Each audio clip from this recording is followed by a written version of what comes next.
ఢిల్లీ పేలుళ్ల కేసులో మరో big twist. అల్ Falah university chairman Siddiqui arrest అయ్యాడు.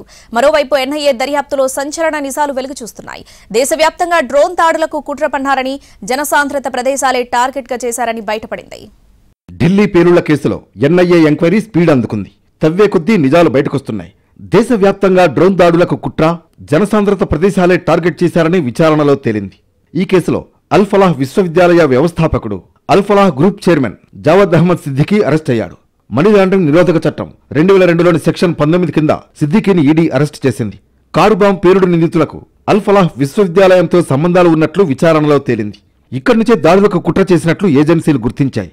ఎన్ఐఏసీ అక్రిడిటేషన్ లేకున్నా ఉన్నట్లుగా అల్ ఫలాహ్ విశ్వవిద్యాలయం విద్యార్థులను తప్పుదారి పట్టించినట్లు గుర్తించారు ఢిల్లీ క్రైమ్ బ్రాంచ్ పోలీసులు. ఈ మేరకు అల్ ఫలాహ్ యూనివర్సిటీపై 2 కేసులు నమోదు చేశారు. అల్ ఫలాహ్ యూనివర్సిటీలో మనీ లాండరింగ్ జరిగిందన్న ఆరోపణలు రావడంతో ఈడీ రంగంలోకి దిగింది. ఢిల్లీ క్రైమ్ బ్రాంచ్ పోలీసుల ఎఫ్ఐఆర్ ఆధారంగా ఈడీ ఈసీఐఆర్ నమోదు చేసి విచారణ మొదలుపెట్టింది. అల్ ఫలాహ్ యూనివర్సిటీ చైర్మన్ సిద్దికీ నివాసంలో ఈడీ సోదాలు నిర్వహించి కీలక పత్రాలను స్వాధీనం చేసుకుంది. సిద్దికీని అదుపులోకి తీసుకుని ఎంక్వైరీ చేసింది. నిధుల మళ్లింపు, మనీ లాండరింగ్ పాల్పడినట్లు నిర్ధారించుకుని అరెస్టు చేసింది ఈడీ.